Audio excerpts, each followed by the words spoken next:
Yes. So we request all to mute, except of course our speaker. Thank you very much. So very good morning, all of you. Today is again a very important day when we are very close to actual implementation of NEP 2020.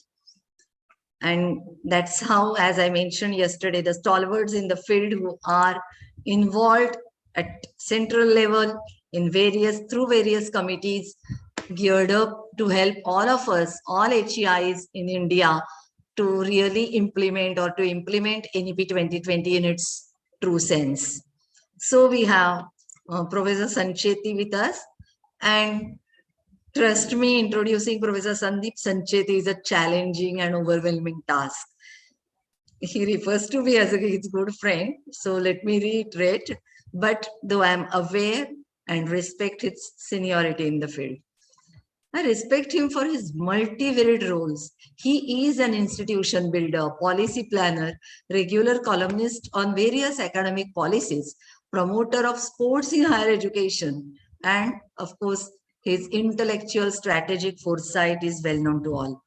Professor Sancheti is doctoral from Queen's University of Belfast, UK, and he's currently Vice Chancellor, that is Provost at Marwadi University, Rajkot, and also the past President of Association of Indian Universities, that is AIU, New Delhi. Professor Kamath, she's here, Professor Vasudha Kamath, and I always refer to him as an 8-time VC, as he has headed 8 central government institutions of national importance, and I'm sure he is exclusive one to have done so. We are closer to the airport, so a few pauses. He was director at National Institute of Technology, that is NIT New Delhi and NITK Surathkal. He was director in charge at NIT Trichy, NIT Calicut, and SPA Delhi. He has also served as a mentor director of newly establishments of NIT Goa, NIT Puducherry, and NIT Sikkim. He has led 2 private universities, namely SRMIST Chennai as its Vice Chancellor and Manipal University Jaipur as its President, in his career spanning more than 37 years. He is recipient of Commonwealth scholarships and fellowship under Colombo Plan and was a visiting faculty at Asian Institute of Technology, Bangkok. He is also known for his excellent reasoning and critical thinking skills and had opportunities to speak at the Parliament Standing Committee on Education Matters. He was also invited to address the members of Parliament on issues of job opportunities in higher education. He was chairman of AIEEE and also instrumental in designing new policies on engineering entrance examinations as well as foreign and NRI admission in the country. He is a member of Court and Council, Indian Institute of Science, Bangalore. He is a chairman, Board of Governors for MLV Textile Engineering College, Bhilwara, and Jodhpur Institute of Engineering and Technology, Jodhpur. He is currently a member Executive Council at ACU London. He is also serving many professional bodies like SPIC, MACCAE, FICCI, CII, EPSI, Utter Innovation Mission in different capacities. In addition, he is on various national level bodies of UGC, AICT, and AIU for education related matters, has been a part of Indian delegation abroad. He will be addressing us from Poland today. He is a life fellow of IIT, IE, IST, BES, and a member of IEEE USA, and has contributed more than 85 research papers in journals and conferences. The number is increasing. It's I think it's a bit older data.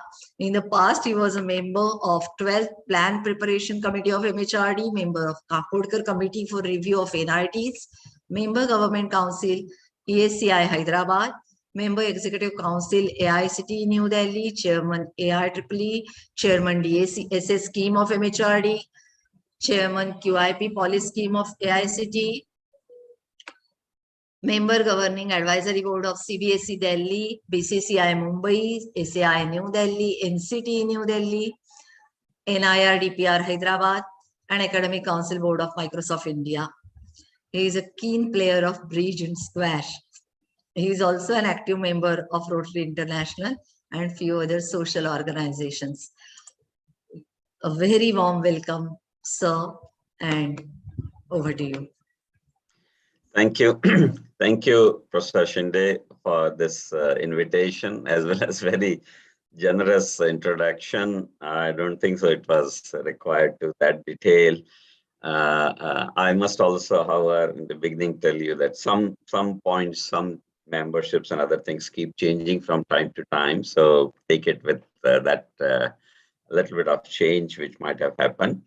I'm very happy to be part of this initiative which SNDT has taken in terms of educating and implementation of NEP. Good to see the stalwarts of the game and the whole activity of this nature, especially Professor Vasudha Kamath. I think she is more qualified than any one of us to talk about what I'm going to talk about, or I've been given opportunity for. Dr. Kamath has been a member of the NEP committee, which we saw 2 years back, and also, of course, the ABC committee, ABC, about which we are going to talk about today. And we, along with many others, have given shape to this particular policy. So I'm going to talk to you about ABC and its implementation. Pardon us if there are some details incomplete, because implementation is always an ongoing process, and implementation would have challenges and then solutions, and once again challenges and solutions. So I think it's at that state. When it comes to implementation, it's not yet near there where it should be, but anyway, there is time to do that, and one can take advantage of that. So I also take opportunity to welcome all those who have joined this morning. I'm speaking to you a little bit from distance right now because of my travel, but I think the electronic technologies take care of all these aspects, that all our whereabouts, etc., get hidden and you not know where one is. And that's the beauty, and that's where the ABC gets supported. ABC can be implemented because of such technologies which we are using even now. With that sort of a backdrop, I will shift to my PowerPoint presentation, which I have kind of prepared for this. I'll try to share my screen, and I hope the screen would be fully visible. In case there is any challenge, please do let me know. In case the slides don't move, please do let me know. And with that, I'm going to talk about the implementation of Academic Bank of Credit, and also a little bit of an initial introduction with the NEP, though Madam Kamath is there, and maybe Jayashree Madam has already taken care of those aspects yesterday or in the inaugural, and Dr. Kasturi Rangan himself probably talked about this, but maybe you can take my perspective from an open this thing, from an academic who is keenly involved in these, take it as an independent view.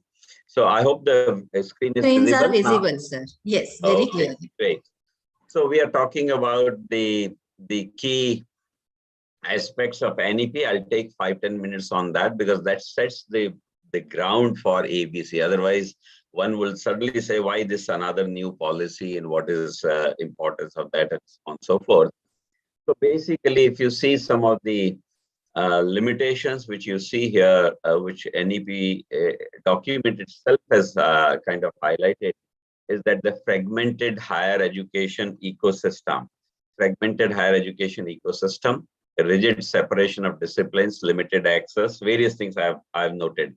But there are 2 points which I've highlighted in blue. Number one, rigid separation. Another one, limited teacher and institution autonomy.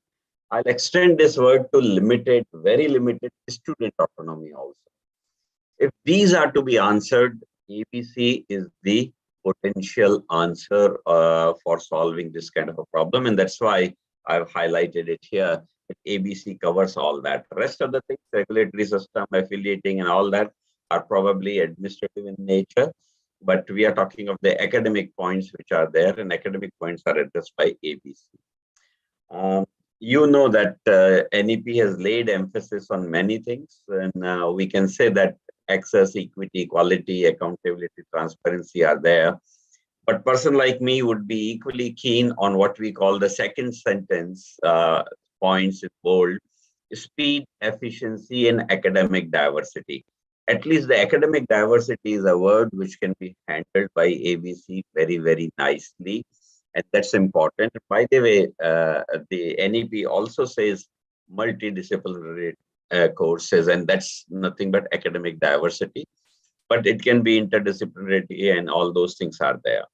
We also talk about student centricity. By the way, that is the so-called definition of education 4.0, and that can be achieved possibly only by tools like or schemes like ABC, which we are seeing right now. Of course, 3 and 4 year is a very good model, and it gets you advantage, gets you more deeper understanding of what you are being taught, and so on and so forth. ABC is a model which also encompasses use of online and the ODL kind of a model. So those are also very much possible. It would not necessarily differentiate between those kind of things, is what I'm trying to let you know from that. And then, of course, vocational and other credits can also be counted towards formation degree. That's also an initiative which was taken under ABC kind of a thing. And that's why I'm highlighting that. Internationalization is easily possible because it's ABC is a credit transfer kind of a framework, more open framework, and therefore internationalization will be much more easy. Not necessarily internationalization by literal meaning that we are opening campuses outside and they are opening campuses inside India. I don't think so. That aspect we are kind of worried about right now. We are talking about internationalization is you getting exposed to international teachers, courses, various trainings, etc. So I think these are some of the aspects which are highlighted in blue are covered by ABC to some extent. All right. And some of the other academic aspects which will be covered or which can be covered are the multiple entry, multiple exit. Some of you possibly may not know much about that. And this was a word coined sometime way back in 2019, early in the ABC report, where we talked about multiple entry, multiple exit, much before the policy came into being. And this is a contribution, you can say, to some extent, in some sort of a terminology or a scheme by the ABC team, which was working on that. Of course, other aspects of mother tongue languages are easily possible. Amalgamation of arts and humanities subjects, making them important into any other stream and vice versa is also possible. Blended approach will be needed for ABC to be implemented and of course, to make the education more effective. Adult and mature learners can do it very easily under ABC framework. And this is something very important for what we call continuing education or lifelong education, etc., etc. And therefore, once again, so all these aspects which you see in NEP or which you know otherwise outside also or from your own perception, most of them are going to be covered. How they are going to be implemented remains to be seen, remains to be a challenge. But I think once there is a challenge, there is a solution. Once there is a problem, there is a solution. And we will kind of find those as we move along. I think that's the whole purpose here. And then, of course, there are other things which can also be covered under these kind of schemes. So ABC has a potential for what you call anytime, anywhere, any mode, any language kind of features for education. And that's the reason why we are talking about ABC. That's the reason why possibly ABC might be the first major scheme of NEP which is getting implemented. And so ABC is a potential, you can say, a pill for whatever else we were kind of having in the education, if not else the challenges which we were having. So why ABC like thing would be important for us, and this can be understood and defined by this slide here, and where I'm basically trying to define what educational transformations one student would require. One of the thing would be a student would always like to pick teachers and the timings to suit them, and teachers who meet or who are at their wavelength, who speak the same language, same speed, or who are good, or who are they comfortable with, and so on and so forth. There can be many features, and therefore it gives you flexibility and quality. The second thing is a student would like to frame their own courses. Courses could be courses itself or program itself. There are different definitions. ABC defines the definition, but one can make the courses or programs. The program word possibly will come next. So you can do it on the basis of needs and interests which are there. You can take advanced courses, you can take beginners courses, you can take other courses. You can combine credits in a certain way, and therefore you can make courses. Now this is the program. Design your own degree, and this is basically, I don't want a degree of engineering, I don't want a degree of, let's say, some program, whatever for which I had enrolled, and I can change directions, I can add courses, I can delete courses, I can go slow and fast on the courses. All those things are possible, and this is what student centricity basically means in this context. And this student centricity is what Education 4.0, and I know that NEP is also greatly talking about such aspects for students, that what they want is what they study, rather than what we want to teach them is what is taught to them. I think that concept has to change. It has to be the customer centric, and customer or recipient of education in this case happens to be the student. And then, of course, study through any mode. I can go to industry and study. I can do an internship and study. I can do research and study. I can do skilling and still learning, which is there. I can sit in the classroom and I can do everything. I can do it in a synchronous mode, non-synchronous mode, online mode, offline mode. So all those complex terminologies, I'll say complex because there is no one clear about them, that what is virtual, what is real, what is online, what is offline, what is blended, what is flexible, what is mixed mode. All those things are there. But my definition would be go as you please. You yourself define what you want. And that's how study through any mode would happen. And that would be the real world. We learn at every step in our life. I think we can study also at every step in our life if we so wish. And that is why it is through any mode. And then, of course, lastly, learning or exams on demand. When ready, I should be ready to appear in or given the exam, rather than when teacher is ready or the system is ready. I think these are the educational transformations we want. Not that ABC will address all that, but ABC can address many of them. Maybe exams a little less, or maybe quality a little less, but other aspects of flexibility, needs and interest, student centricity, or study through any mode are very easily supported by schemes like ABC. And that is what makes ABC very unique. And therefore, these are the requirements of a student, and this is what will make it a student-centric in general. So I think I've given you enough ground to say why should there be an ABC, and what would ABC mean to us, and how important ABC would be. So let's come to the ABC, the way it has been initially perceived, and later the way it has been kind of implemented till now. I think those are the aspects which I'm going to cover now.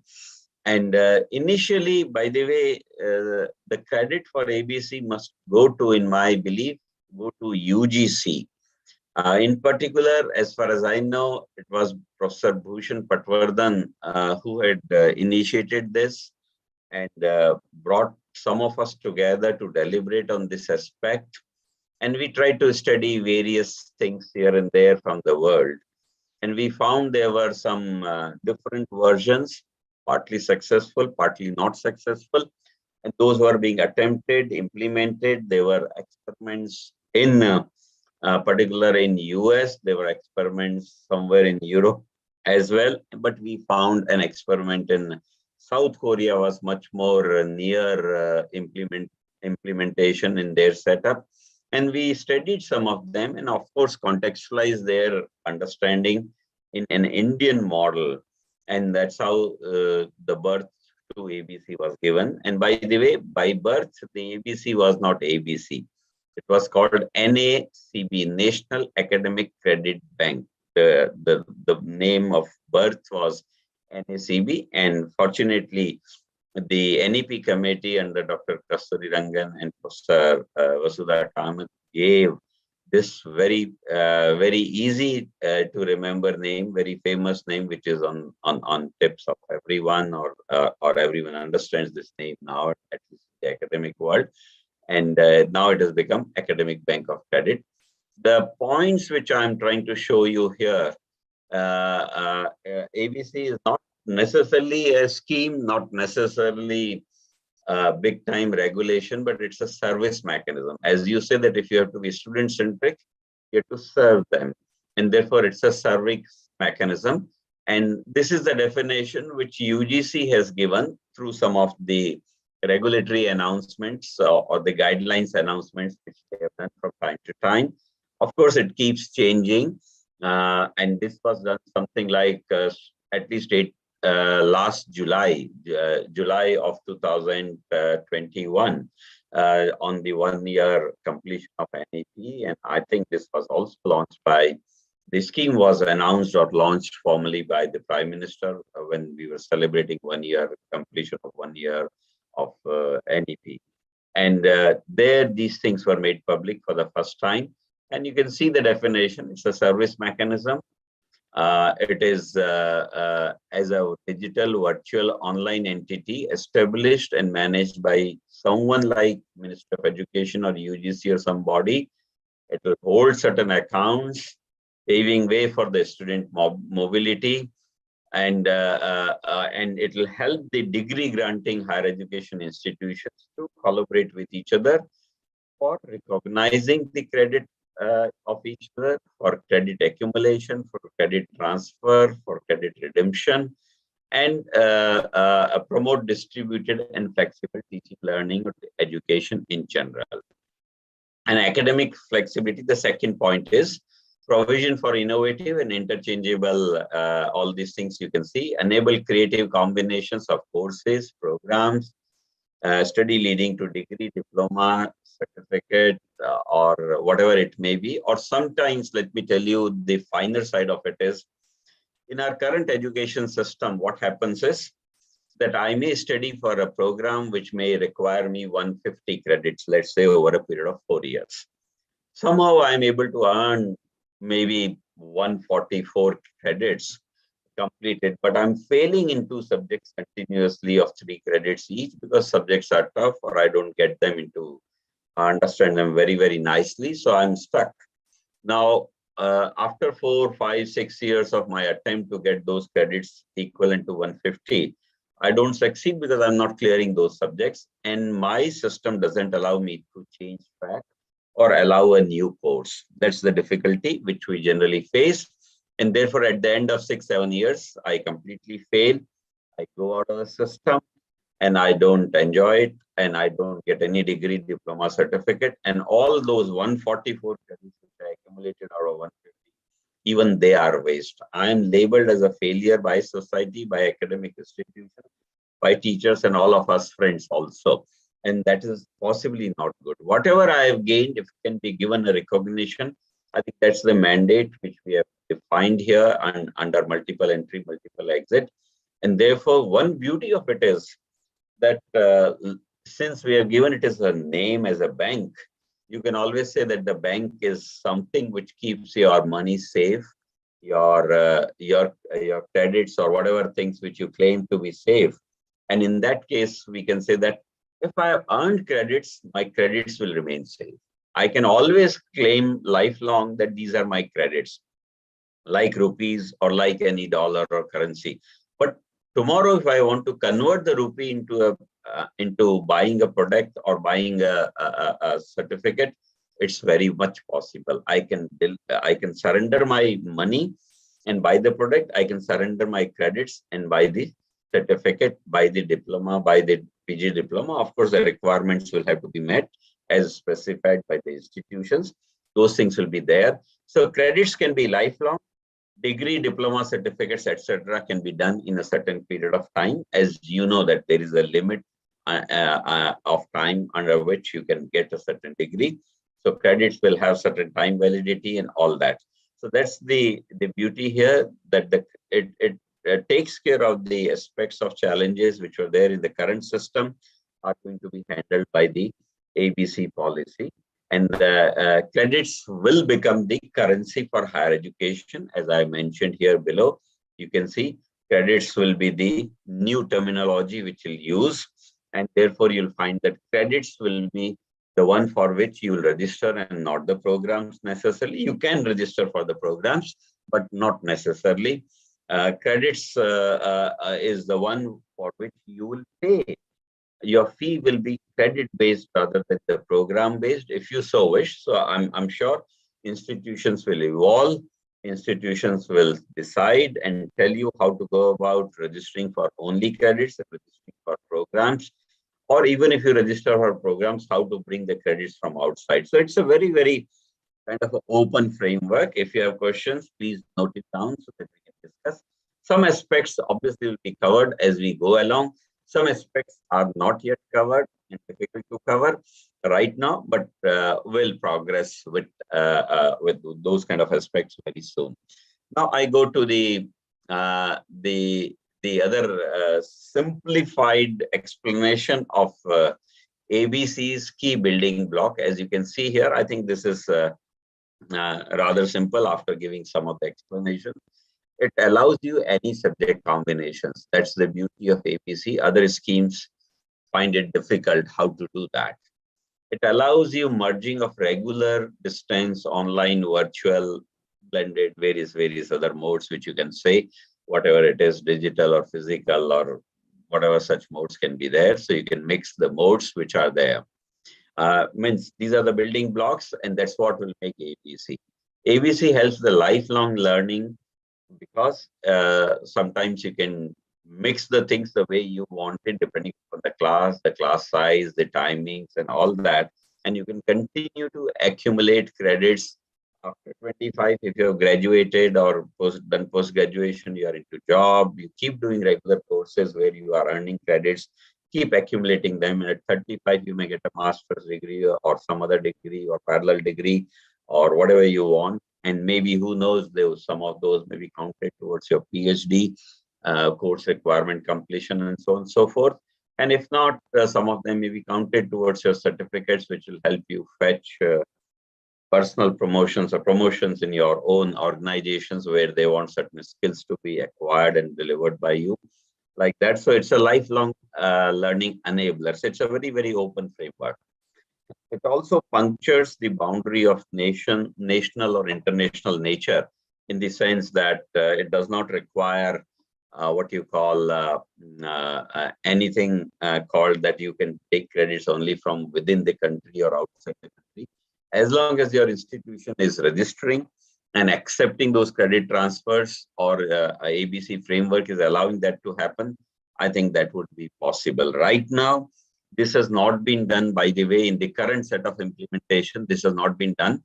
But what I'm explaining to you is the real potential of ABC, or real set of building blocks of ABC, not necessarily the current implementation itself. What ABC eventually can do is what I'm going to focus. What has not been done, I'm going to let you know, but eventually that would happen. And then, of course, convert credits into degrees and diplomas and so on and so forth. I already explained you that feature, that the credits will be the new currency for the education setup, which will be there. That's the beauty of the credits, which will be there. And finally, this is a very important aspect. Unfortunately, it has not been done till now, and that is, it can start programs like Bachelor of Liberal Education. See it in the combination of the very first thing here, which I'm mentioning, any subject combination. The moment I take any subject combination, let's say I have to get a degree at 60 credits. I take 10 from management, 10 from engineering, 10 from, let's say, physiotherapy, 10 from, let's say, languages, 10 from economics, or whatever those combinations, unique combinations can be there. I take all those credits. And at the end of the 2 years, let's say I want 60 credits, or maybe whatever time frame I want, I have earned 60 credits. Now, what kind of a degree should I get is remains a question. I have studied what I wanted to. I give this as an example that I'm a young aspirant for higher education. I know that my father has a good business and I want to continue in that business. Let's say he is doing chemical business or pharmaceutical business, or he's manufacturer of pharmaceuticals or something like that. In that case, I would like to know a lot about, let's say, chemical engineering. I will like to know a lot about manufacturing or biotechnology. I'd like to know a lot about what you call the marketing and the finance management, because I have to run that company. And if that is the requirement, I need a combination at bachelor's degree level itself for these combinations. And who knows, I may be very much interested in music or performing arts while I'm doing what I'm supposed to do as a profession. But at personal level, I'd like to learn more about performing arts or whatever such things, maybe liberal arts or something on that. Where do I get this kind of a combination for my education? No one today delivers that. APC will allow that. APC will be a base or a foundation for that. And once that foundation is there, and I take the portfolio of courses or mix of courses, the way I've tried to explain you, I will and I should be able to get a degree called Bachelor of Liberal Education, which is not currently on offer. So don't fault anyone for that. It's not that you go from 0 to 100 in terms of speed of your car just like that. It takes time, 10 seconds, 9 seconds, 8 seconds, depending upon the system. Since our system's weight is very high, it may take a couple of years or a year or two. But in any case, this road will have to be crossed after 2-3 years when students with these kind of degrees or combinations are about to graduate. And I'm sure government is going to make a framework like that where you can give new nomenclature to degrees. And one of the nomenclature suggested by the ABC committee was Bachelor of Liberal Education. So you can understand that how different this scheme is from the conventional schemes. Yes, it is going to make life a little bit difficult for educational institutions, maybe for teachers. You sometimes would not know who are your students, who are going to get degree from you, and that's fine. But when it comes to other businesses, again, I'm sorry, I'm equating it to business or maybe services. You do not know who are going to be your customers. They keep changing based on what you serve them. But the loyal ones, those who appreciate you, those who like your services, you know that they are going to come to you. So it will be a little bit of service orientation towards a student. Right now, what is happening is if a student going to IIT, IIM, NIT or JNU or wherever it may be, SNDT, they are given a standard prescription. This is the approved syllabus by our academic council or senate. If you want to take this course, study it. If you don't want to take it, fine, thank you. You can take some other course or some other university like that. So it's either take it or leave it kind of an approach. You don't allow them to mix or experiment something. Now with ABC, that would be possible. Now, please see the bottom lines, which are given in the black below the boxes, if you are able to see it clearly. The first box allows you to say that we break the notion of what you call a specialization and hence promote interdisciplinarity, multidisciplinarity. Another one is we break the purple block says the notion, the notion of mode of education is broken. It becomes a flexible education is what I would call it, because flexible has no, I would prefer it because online and offline sometimes are not taken very nicely. Distance sometimes is not understood very clearly, though it's very important. And a lot of people have their mind attached to some of those things called virtual also is not real, literally. So people don't like to call it. I will call it flexible education because it is flexible in time flexible in credits, flexible in speed, flexible in nature of degree. So everything, once you define it as a flexible, everything gets covered. But anyway, it's the user's perception. What would they call it? It's a blending of the modes which is there. Lifelong learning is possible. Now, here is another feature. The notion of time is gone or can be avoided if you wish, not by force that you have to do it. All right. And you can earn degrees fast and slow. By the way, this feature is not currently available in Indian context. World over, sometimes if you earn the required credits, you are given those things called your degrees faster. But in case of India, they say, okay, engineering degree is 4 years, MBA degree is 2 years, certain degree is 3 years, like that. They keep doing it. And that's possibly the feature which we are trying to introduce in this particular case. And this happens to be the feature that I can earn a 4-year degree in 3.5 years also, or 3 years also. Logically, it can be 3 years or maybe even lower. But the initial committee recommendation was 4-year course can be compressed to 3.5 years, and 2-year course can be, PG courses can be compressed to 1.5 years. Those kind of recommendations we had given. It is not yet in the picture. It is not yet opened up, but hopefully with our understanding, these policies will come. So people who are good enough, fast enough, can do degrees faster, go to jobs, start earning, maybe earn more credits, whatever they want out of that, those savings they do in terms of time or speed. And those who are slow, those who are not good, can initially plan itself. And I'm entering, if suppose I'm a poor student, I know that I cannot follow a very high speed or whatever, or I'm doing a part-time job to survive in my life or help my family. In that case, I'll initially decide that my degree will be 6 years. I will take only 4 subjects every semester, and I'll plan accordingly. So I can go fast and slow. But if I'm a very good student, want to do my degree fast, I can do it in 3.5 years or 3 years, whatever is permitted by the system. I will try to use it to my advantage. And of course, international things I explained to you. The currency credits can be kept as credits, or credits can be converted into products, or maybe the certificates, degrees, etc. And finally, you can say that the types of degrees. So the term which I was using, tailoring degrees, is now easily possible in this particular case also. So that's how it can be, I would say, in terms of the entire framework. Fine. So with that, there are certain aspects of ABC. Objectives, I need not explain again.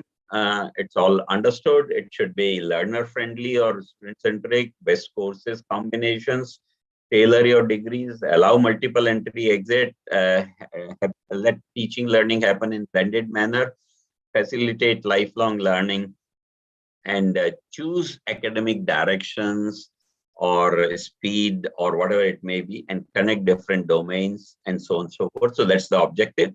Already explained to you objective through various other slides earlier.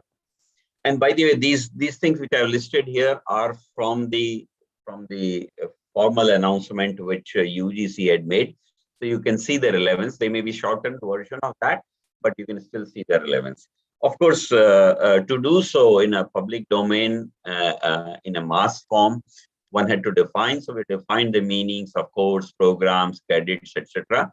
Credit for us generally is a standard definition which we have picked, but there are committees of UGC which were trying to redefine them. In case the things have changed, one can follow that. But typically 1 hour of theory will be per week would be 1 credit, and 2 hours of laboratory per week would be 1 credit. That's a standard definition, which we, so that the transfer becomes easy. Various other names are given. Now here I would like to just give you one simple thing, and that is that what is ABC or multiple entry, multiple exit means.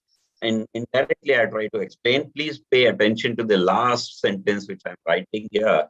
Educational channel would be like a flute or a slotted pipe as against fixed pipe currently. Right now, it's like a fixed pipe. If this is a pipe, you enter into this at this point, and after 3 years or 4 years or 2 years, you get a degree. If you come out of the pipe, you get a degree, fine. If you are not completing those credits, you are stuck in the pipe, and then you don't come out of the pipe and your life becomes miserable. And that's not good. So either there is a 0 or there is a 1 kind of a situation in this particular case. But now the ABC gives you a pipe which is now slotted. Slotted in the sense you have cut the slots in between like a flute.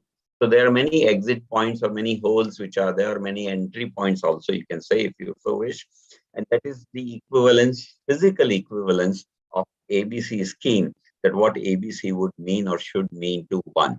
So it's not that you make an entry, exit here only. You can come out of here, get a certificate, come out of here, get a diploma or PG diploma or maybe something else, degree or whatever it may be. They can be dual degrees also. Various things are possible in today's world, and therefore, and there are frameworks for that. So this slotted pipe basically tells you that you are very, very flexible when it comes to ABC definition of what education system or channel would be. That's the things are possibly well known to you. And this is the eligibility of the institutions which were initially proposed. We initially thought that India is a big country. To experiment with the whole country would be a challenge. People will get confused and so on and so forth. And therefore, we defined it using the NAC accreditation level. Probably at that time, we were not matured or not clear enough that what public might want and eventually is needed. But government came out later with a slightly different statement, which was there. And so you'll probably see what was there. And then in the next slide, I'll show you that. Similarly, you'll find that in this case, I'm trying to show you the aspect that you will still require some approvals from the statutory bodies, because at that time, NEP was not in sight for us. So we don't know that amalgamation of some of the bodies like UGC, AICT into SC, etc. would happen. So these were there.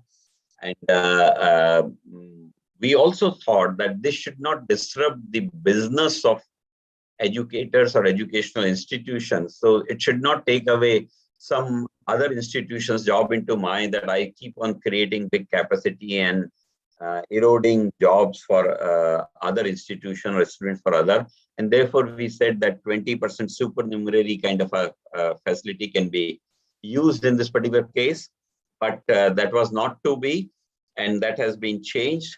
And then, of course, there are other things which are there, which are defined in terms of all these things, that how do we go about that. So institution should have a dedicated framework or web page where entire things about ABC is defined. And then various things in terms of infrastructure they should have. So now I come to this next slide where I'm showing the red lines or the cut lines with a new font here, cut font. And you can see that these things are not yet implemented in the current set of version. So ABC has opened up registration for almost all institutions right now, because they didn't want to deprive anyone of the so-called ABC framework very easily. That was the logic they used. We thought it should be a controlled experiment, but later it has been changed like that. Similarly, this 20% supernumerary seats was to make sure that no one overdoes in terms of ABC framework.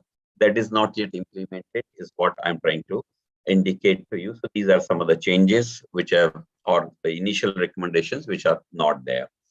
The core functions of ABC obviously are the credit verification, accumulation, transfers, redemptions, and all that which are there. And then, of course, under this, degrees, diploma, certificates will be given. Courses earned through various modes will be covered. Courses would be valid for a period of 6 years, 7 years, 8 years. Initially, we were deliberating on this heavily, but we came out with 7 years. And ABC has fortunately maintained that. And this is, there is no standard logic why 7 is right and 8 is wrong or 6 is wrong, but 7 was an optimal thing. We said generally UGC does N+2. Typical courses can be 4 years. So N+2 will make it 6 years, and let's give a more degree of freedom, and therefore we made it 7 years. However, credits can always remain with you as credits. Only if you want to convert them into degree diploma, their validity will be counted as 7 years. All right, that's there. And you can possibly say that there are various degrees possible, like Bachelor of Liberal Education, etc. All those things initially were there, and it should encompass all higher education programs coming under purview of UGC, because we are working on behalf of UGC. So we said that, and therefore the approval of other councils were required. So currently we have not done that Bachelor of Liberal Education in this particular case. And of course, some of the councils are indirectly indicating openness to that. But there can be challenges, especially when you go to medical, etc. Make sure that you don't unnecessarily use ABC without good clarity about how they are going to operate with ABC, because they may have some other challenges in terms of their operationalization. Organizationally, you can possibly say that there will be a database, like we have various databases today. We are in a digital world, and credits will be maintained in a bank, which is nothing but a database. And there'll be National Academic Depository like thing, which we have already shown. It will be on a pattern of commercial bank. That means in addition to NAD, which you know, National Academic Depository, you will be able to transact the credits here. You can add credits, delete credits, consume credits, and all that. In NAD, you cannot transact it. It's only information dissemination, but here you can do the transactional things also. And all students can open an account. ABC by itself will not award any degree. Let's be very, very clear about it, and so on and so forth. So you probably understand what I'm trying to say there. In terms of implementation, obviously, our Senate's academic councils will require various things like course registrations, course requirements, and various other interdisciplinary issues will be there. Credit transfer mechanisms will have to be very, very fair. Then we decided that if one has to earn a degree from, let's say, JNU or SNDT or Delhi University or Marwadi University, where I belong to, then how many credits should they earn from that institution to earn their name and degree in their name? We prescribed something. Right now, it is not very, very clearly defined in the current set of regulations, so it doesn't matter. But initially, it was like this. And then, of course, the special purpose will maintain a dynamic online directory of all HEIs and students and all those which are there. We thought, since this is going to be a very flexible system, some of the students will not be mature. So there should be a very dedicated and effective counseling mechanism, etc., should be there for ABC implementation. However, this 50% credit requirements, etc., is not necessarily fully defined. But if you so wish, an institution Senate can say, okay, you want an ISC degree, you will have to do 50 or 60 or maybe something like that, credits earned from that, and all your project and dissertation should be happening with us. Those kind of rules you can make. And those students who qualify, that they do 60-70% from you or 50% from your institution, do the dissertation, and then earn the remaining 30-40-50% credits from elsewhere, and get your degree. Let it be like that. That's the purpose of ABC, which is there, and that's how it can happen. Furthermore, for implementation, once the credits are used for a degree award or whatever, you cannot kind of credit them again saying that I'm surrendering degree. So it is irrevocable process.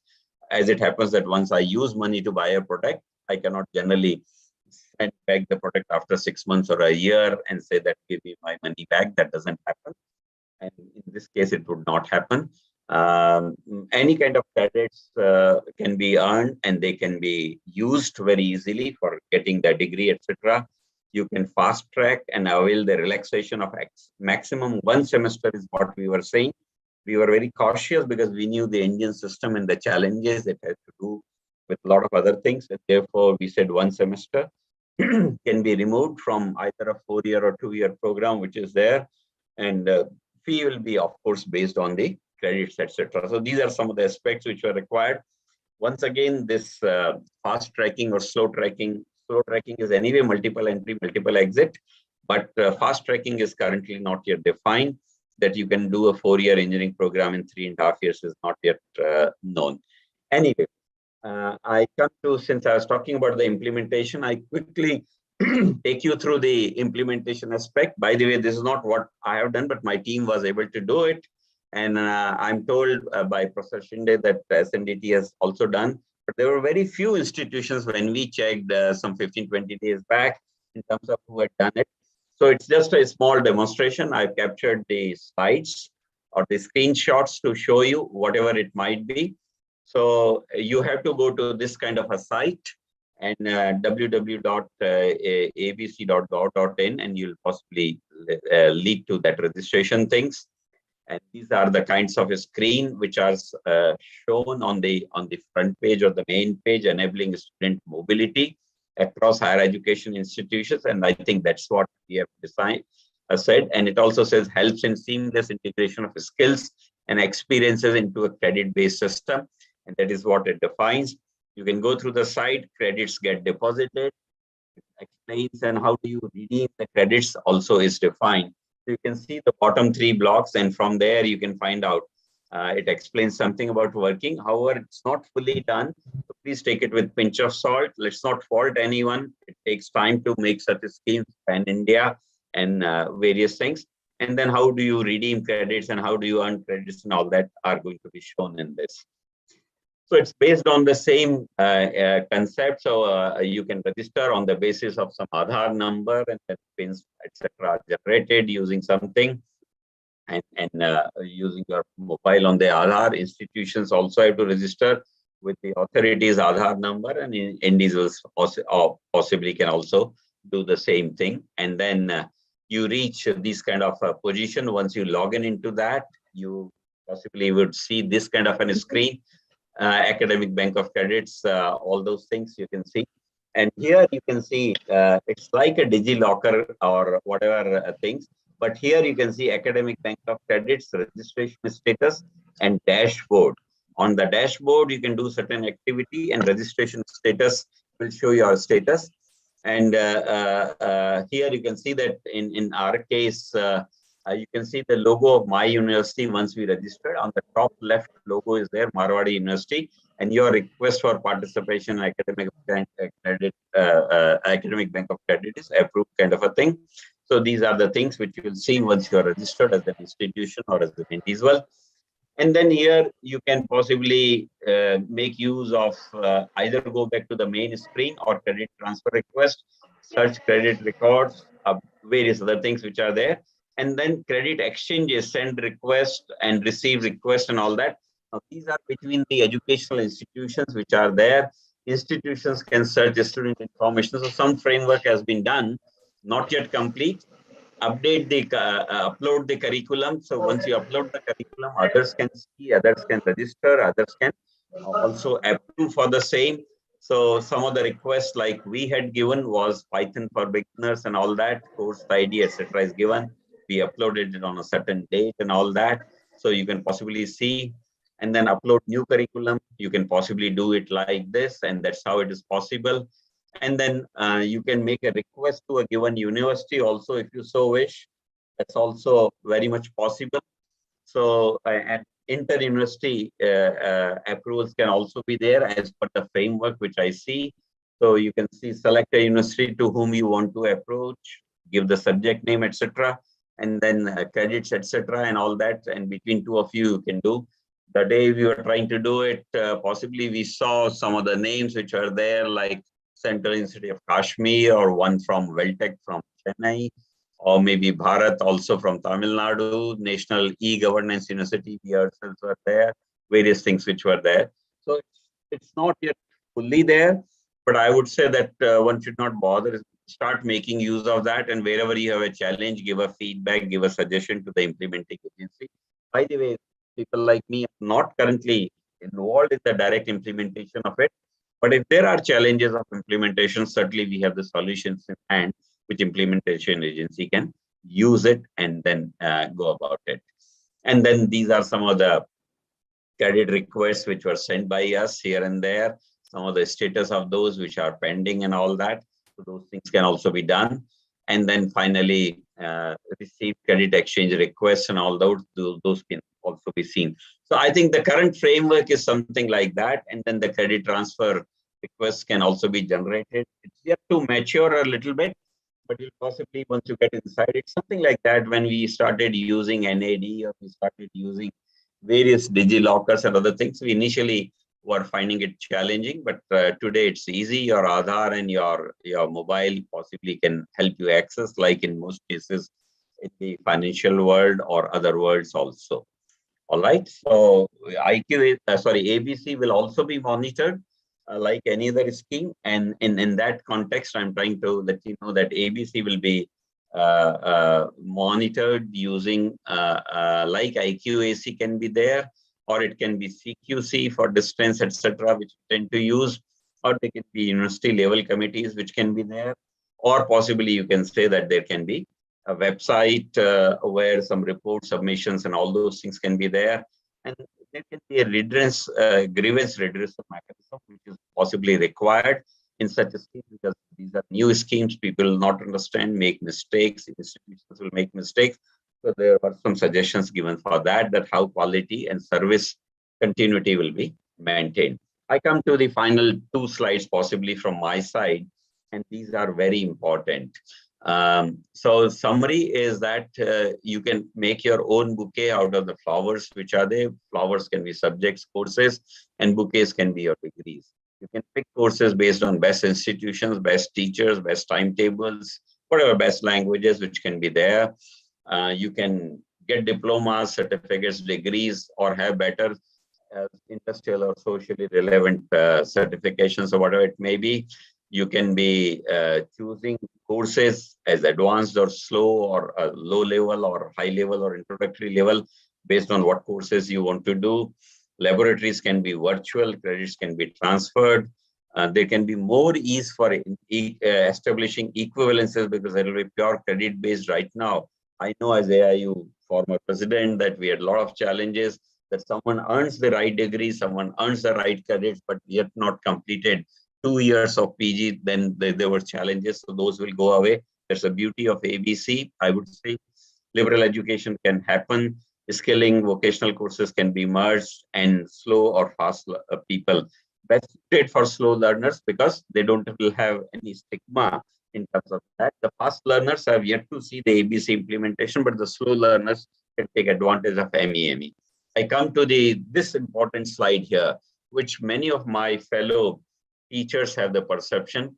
ABC would be a value add to the existing teaching learning methods and offerings. It is not going to throw out the current practices completely out of the system or overall the system. By the way, with ABC is nowhere being suggested that ABC is compulsory. ABC remains to be optional for educational institutions and for students themselves. And that's why you have to register for them if you so wish. Some of them have perception that they have to implement ABC. In my opinion, it is not.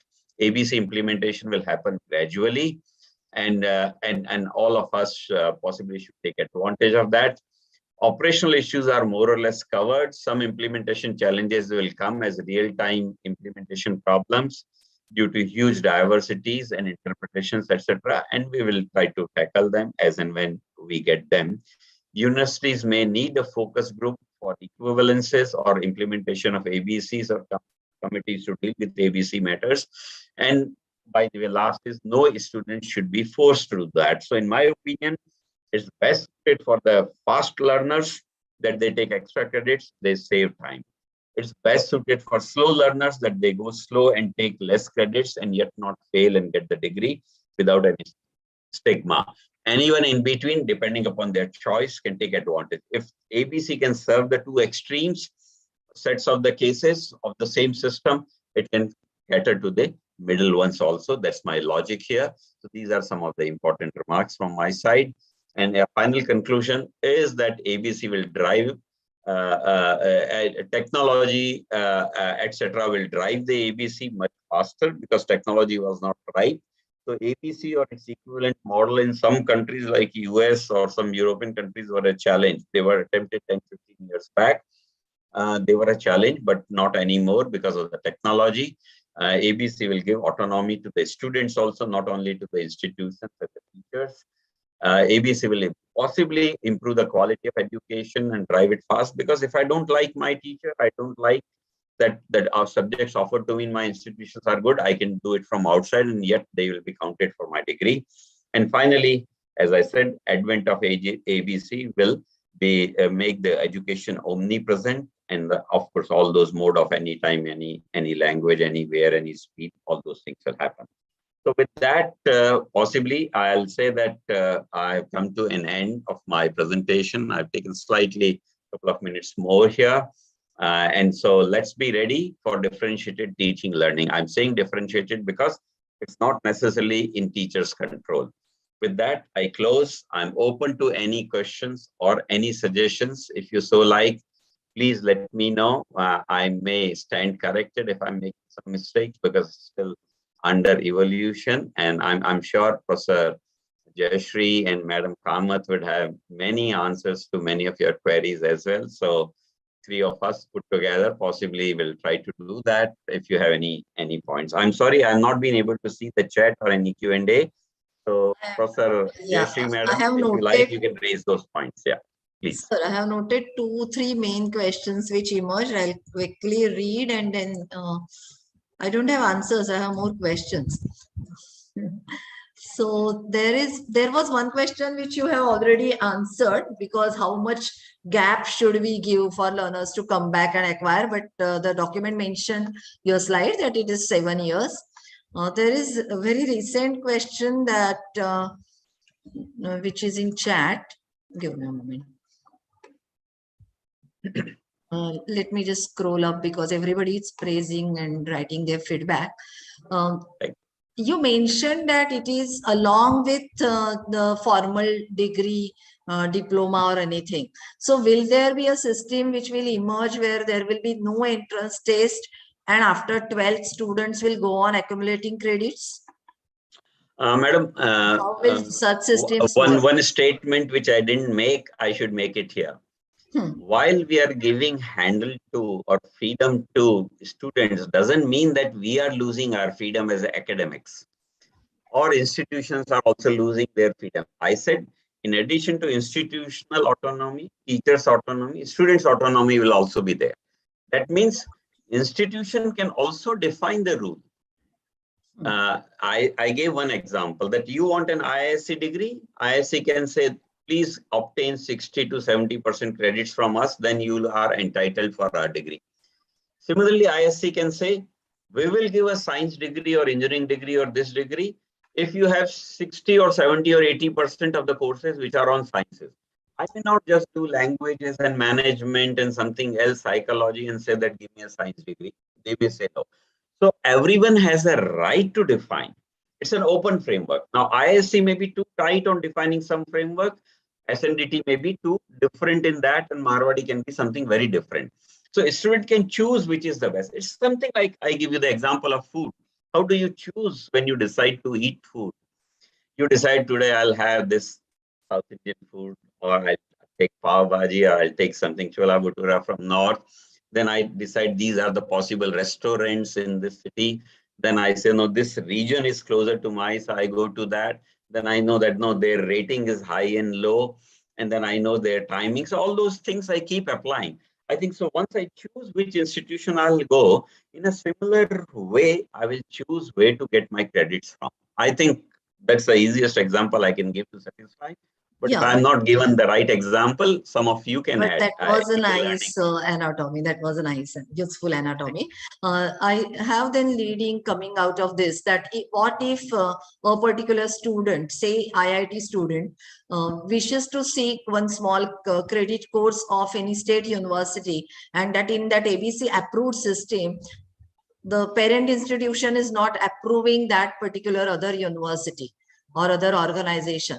In that case, is it university centered, this ABC portal system, or individual accounts are possible? What is the possibility for the initially? Yeah, very right question. There are no right answer for this, by the way, I must say upfront. Initially, to cover these aspects that are A++ level institutions suddenly getting credit transfer request from a very ordinary institution would be a challenge. So we try to cover it by saying certain things. Government also considered it, in my opinion, but later when they discussed and made the policy open and for commenting and all that, probably they got a feedback that why should those who need it most should be deprived? If I'm in an ordinary institution, my student need the credit transfers most, and therefore I should be covered. I think that's the government's logic, and not necessarily a perspective of academic with only quality in mind. And therefore, they have opened it up. But once again, the answer is simple.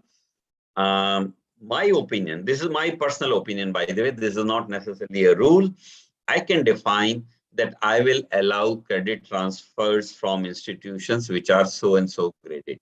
I can always say that. I'm not forced. I'm not forced to shake hands with everyone whom I see in this world, isn't it? So is the case that I can shake hands with anyone. And that's why in the current system, which you are seeing, which I've showcased to you, it says that institution sends a credit request to an X institution. It also says that I want to transfer credits of this Y subject. And therefore, you are defining the handshaking conditions. And therefore, you can always define from which institutions you will do the credit transfer. But the full framework of that is not yet defined, let me tell you. So that's my answer to this question. Will it lead to some parallel systems within the organizations or universities, which will completely depend on this liberal art scheme? And can they start Liberal education scheme? Liberal education schemes? For example, can there be the way there are silos? Flexibility and interdepartmental, interinstitutional diversity is expected in ABC. But can there be some parallel systems or departments, academic setups, which will start their own degrees, which are not actual teaching academic sections, but will start degree collating all courses? In my opinion, madam, credits can be given by anyone. Industries can also come up and say, we are giving, as long as we recognize them, it should be accepted. As it is, internships are what? Internships are done in industry and they are equivalent to certain credits in many cases.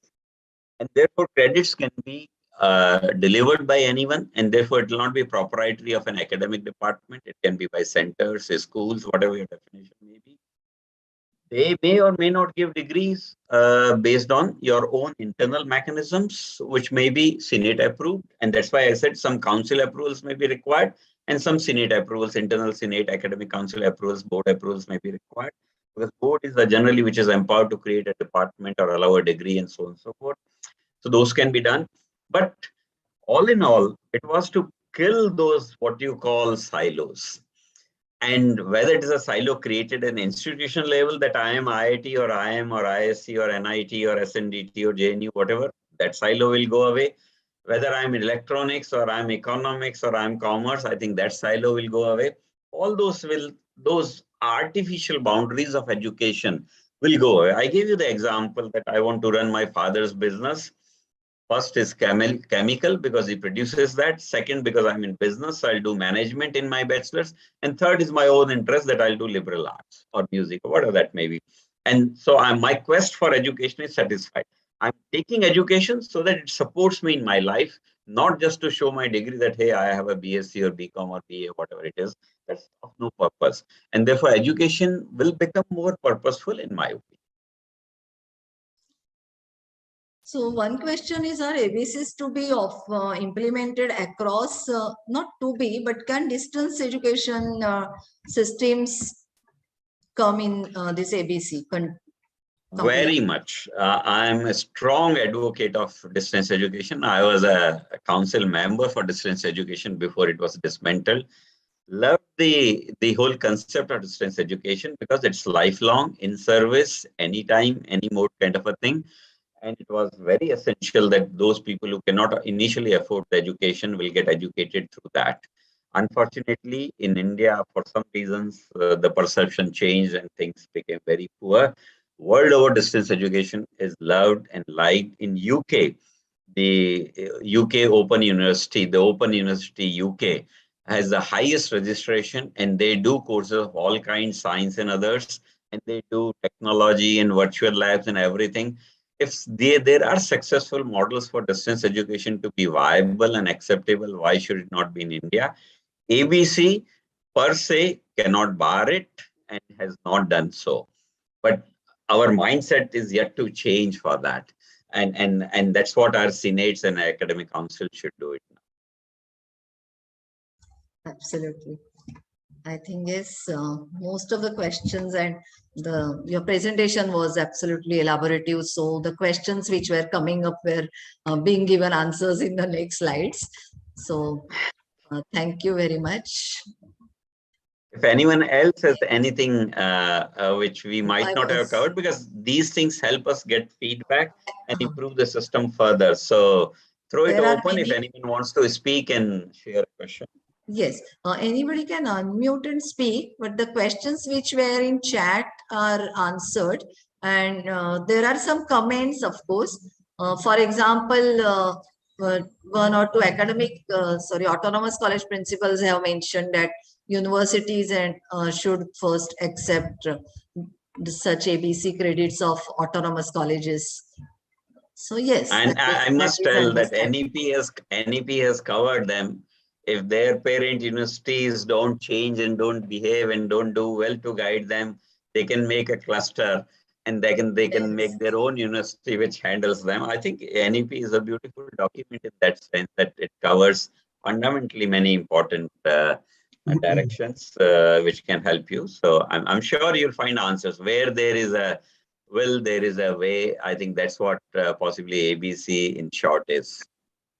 Well, Sancheti, one question from...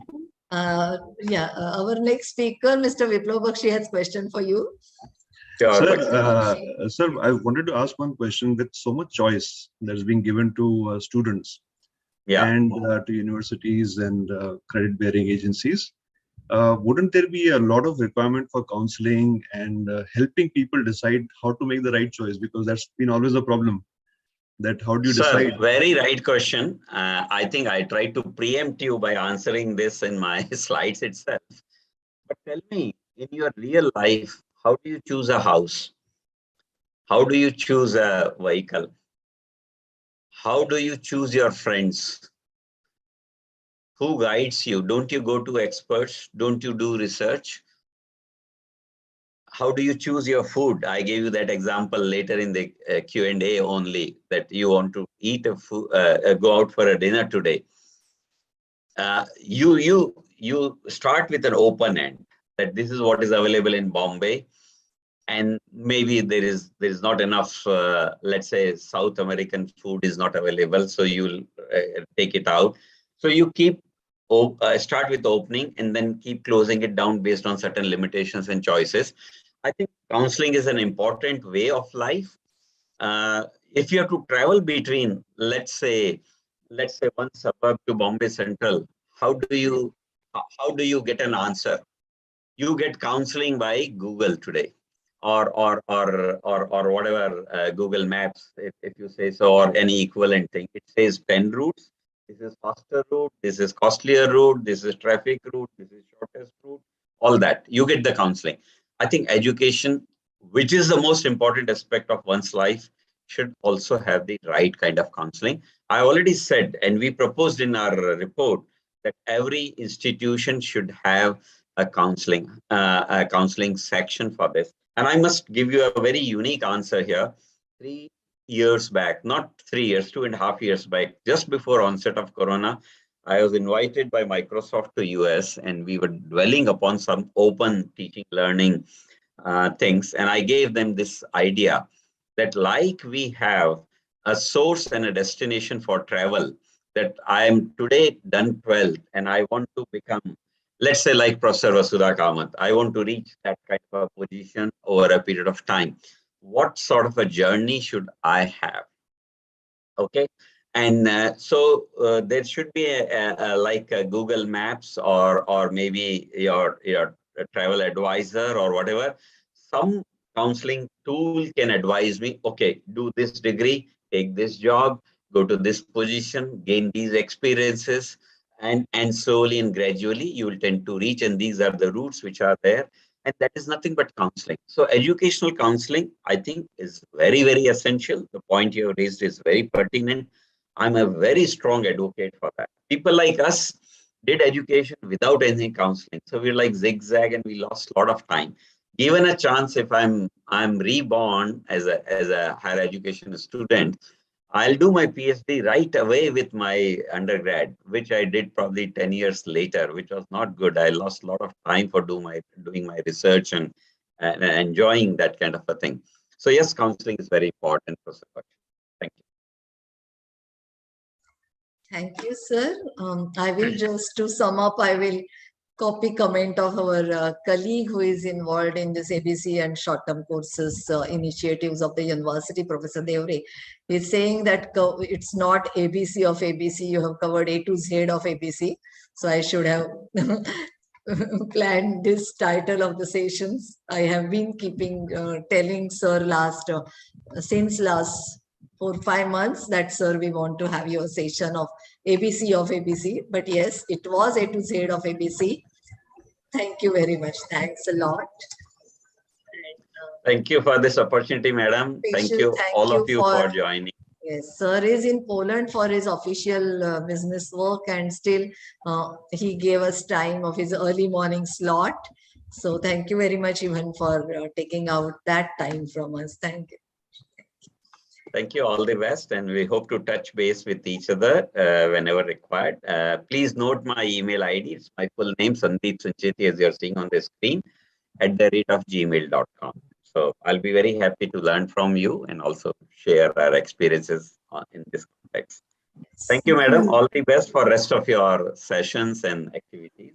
Thank you very much. Namaskar. Thank you, Kamath, madam. Thank you. Namaskar. Thank you.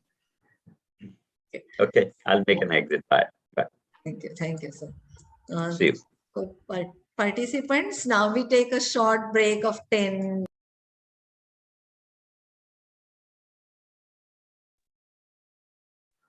You're muted, ma'am. You're muted. Yes, you are muted. Yeah. So we can take a 10 minutes break. Our next speaker, Mr. Viplav Bakshi, who is going to disrupt everything, is ready. So we take a small break before that and come back, and we can start at 11.